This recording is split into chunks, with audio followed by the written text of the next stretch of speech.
আমরা আছি এখন গৌরীচান্না। শামীম যে বাড়িতে থাকতো সেই বাড়িতে তার স্ত্রী সন্তানদের সাথে আমরা কিছু জানার চেষ্টা করছি। ভাবি, আপনার হাজবেন্ড কখন বাড়ি থেকে গেছে এবং আপনি কখন সংবাদটা পেলেন? বাড়িগুলো গেছে সন্ধ্যা 7টার দিক দিয়ে। 7টার দিক দিয়ে যে গেছে আর বাড়িতে আয় নাই কইতে আইবে নে। এরপরে রাত 2টার সময় হজা কই ঘুম পড়ে গেছি। আবার হজা কই ইয়া ছেলের গেছি তোরা বুঝি বাসায় আয় নাই। এই সবাইকে বলাইয়া উড়াইয়া লইয়া এরপরে বিরছে কোনো হানি পাইনি। বিরসাইতে সবাই যে হ্যার যে জানামাতে নাম্বার যার আনলে সবাই ফোন দিয়েছি যে হ্যার দেখছি নি। সবাই কয় 10টা কি 11টা গেছে একবার আর দেয়নি। এরপরে যেখানে বইয়ে হারে মারছে ওই রাস্তায় একজন লোককে কইলে কি ওকে তোর মামার দেখছো? কয় দেখছি এখানে মিলের সামনে। এটা কয়টার দিকে রাত্র?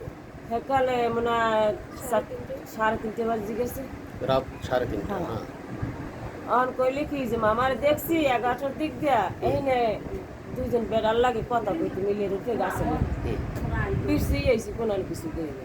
আমরা তো ওই পাড়ের দিকে নামি নে সোজা রাস্তা ফিরছি আগামী। এরপরে এই সমস্ত এই রাস্তা ওই রাস্তা খালপাড় রাস্তা সব জায়গা খুঁজছি। এরপর যার জানা মতে যে অমুক জায়গায় যাইতে পারেনি বাইরে ফোন দিছি, বুঝের ফোন দিছি, আত্মীয় স্বজন যারা আলে সবাই ফোন দিছি, কোনো হানেই হে যায় না। কেউই জানে না যে কোথায় আছে। আর বাইরে সকালবেলা ফস হয়ে গেছে হেইকেলে আমার ছোটো দেওয়ারে আর ওই পোলা হেরা বৃষ্টিতে গেছে যাইতাই ওই খালের চরে রক্ত। এই রক্ত দেখে তো চিল্লি বিরছি। এরপরে একালো কেউ শিওর না যে হ্যার এন বইয়ে মারছে বাসায় বসে। যখন হ্যার জুতো পাওয়া গেছে এখন পাইছে শিওর হয়েছে যে হ্যারে মারি গেলাইছে। এইটাই কি জানি আর 70 কেডা কি কেউ লাগে বাজি না কিছু না। কোন সময় আর লাগে বাজে নাই, ভাই ভাই দ্বন্দ্ব নাই, জাগালই কোনো দ্বন্দ্ব নাই, পাড়াপড়শির কোনো দ্বন্দ্ব নেই, আছে খালি টাকার লেনদেন করতে। আপনার কোনো সন্দেহ হয় কিনা কাউকে? আমার কোনো সন্দেহ দেইনি। কাউকে সন্দেহ হচ্ছে না?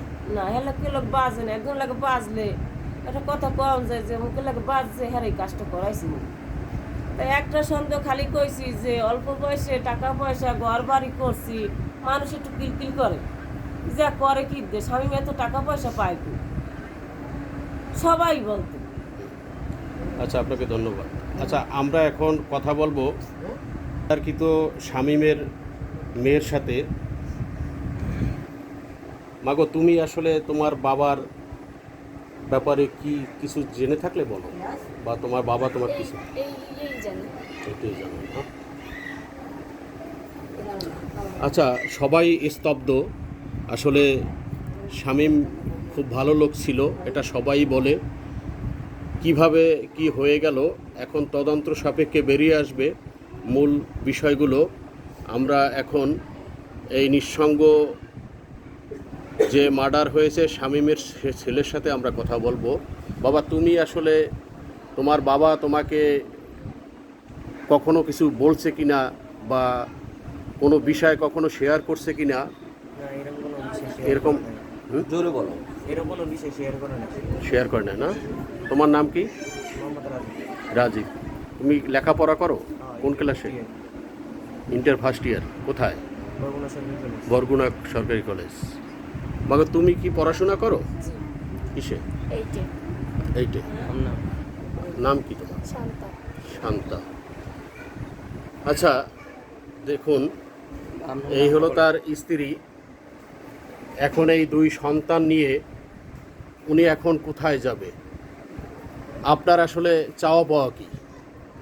আমি সূক্ষ্ম বিচারছি, সূক্ষ্ম বিচার দাবি করছেন? খুঁজবেন যে এইটা কিরা করলো, এই আমি সূক্ষ্ম বিচারছি, কঠিন বিচারক। হ্যাঁ যেন টুকরো টুকরো করছে, হ্যাঁ আমি দেখতে চাই যেন হ্যাঁ ফাঁসিতে আমি এই সরকারের কাছে চাই শামীমের স্ত্রী না। তার স্বামীর যেন ফাঁসির আদেশ হয়, যদি আপনারা খুঁজতে বাইরের তারে। এই নিঃসঙ্গ খুনির ফাঁসির দাবি করছেন শামীমের স্ত্রী, শামীমের অবুঝ সন্তান। শামীমের সন্তানেরা তার বাবার সূক্ষ্ম বিচার চাচ্ছে এবং দোষীকে চিহ্নিত করে তার মৃত্যুদণ্ড দাবি করছে। সকল মহলের কাছে আপনি বাংলাদেশ সরকারের কাছে কিছু জানাবেন? কোনো আবেদন আছে?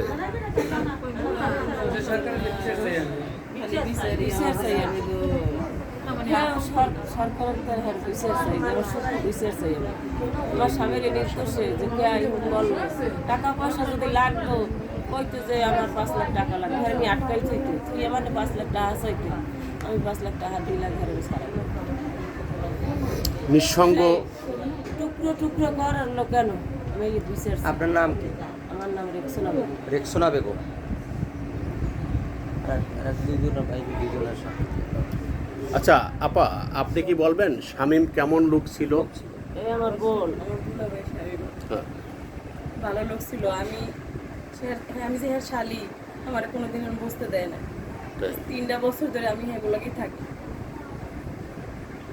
আচ্ছা ভাই, আপনি একটু আসেন, আপনি কি হন শামীমের? ভাই আচ্ছা, শামীম কেমন লোক ছিল? সে অনেক ভালো লোক ছিল। সে দোকানপাটে ওই মানুষের সাথে হাসি খুশি এরকম বসতো। তার কোনো শত্রু ছিল আপনার জানা মতে? আমার জানা মতে কারোর আমি সাথে দেখিনি। কোনো লেনা দেনা পাওনা বা কোনো শত্রুতামি?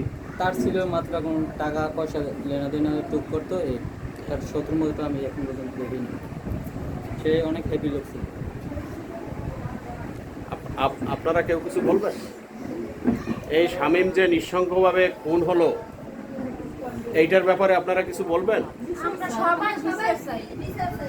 আমরা কঠিন বিচার দিয়েছে, এমন কঠিনভাবে বিচার হোক যেন ভবিষ্যতে এইরকমের আর কোনো যেন এইরকমের ঘটনা আর কোথাও না ঘটে। এই শামীম হত্যার যে আপনারা কি দাবি করতেছেন? যে জীবনে যেন এরকম আর কাজ কেউ না ঘটে। শহরে ঘটছে, আমি এলাকায় ঘটতে আছে। এই এলাকায় যেন এরকম সন্তান আর পিতামাতা না হারায়। স্ত্রী যেন তার স্বামীকে না হারায়, এইরকমের বিচার করবেন যেন ওরা এই বিচার ব্যক্তি যেন আর ভবিষ্যতে কোনো খারাপ কাজ করতে না পারে। এইটার বিচার না হইলে আরো এরকম আর ঘটবে। ভবিষ্যতে এরকম ঘটতে পারে আর ঘটবে। পরিবারের পক্ষ থেকে গণতন্ত্রী বাংলাদেশ সরকার সহ সর্বমহলের কাছে এই শামীম হত্যার কঠিন বিচার দাবি করছে। এই শামীম হত্যার বিচার যদি না হয়, আরও ভবিষ্যতে এরকম খুন রাজহানি, এরকম মায়ের কোল খালি হয়ে যাবে। তাই সবাই এখানে শামীম হত্যার সর্বোচ্চ শাস্তি দাবি করছে। ধন্যবাদ। জানেন কিনা? আমি জানি যেটা আমার সবাই বলছে সেটাই। আর যেটা আমি তো দেশে থাকি না, আমি তো ঢাকায় থাকি। আচ্ছা, আপনি কি ভাইয়ের হত্যার সুষ্ঠু বিচার চান? জি, আমার ভাই হত্যার বিচার তো আমি চাই। কি বিচার চান? সুস্থ বিচার, যেটা সবচেয়ে ফাঁসির বিচার চাই। ফাঁসি? জি। তা আপনি কার কাছে ফাঁসি চান বলেন? কার কাছে যাবো? এখন তো আছে আমাদের সরকারই তো সব, তার কাছেই চাই বিচার। আপনার নাম? আমার নাম মোহাম্মদ সুজন মিয়া। আপনার বড় না ছোট? আমার বড়, সবাই বড়। সবাই বড়। আপনারা কয় ভাই? আমরা 4 ভাই। 4 ভাইয়ের ভিতর বড় হইল শামীম। জি। আচ্ছা আচ্ছা, আজকের ধন্যবাদ আপনাকে যে আপনারা সরকারের কাছে বিচার চাইছেন, এজন্য আপনাদেরকে অসংখ্য ধন্যবাদ।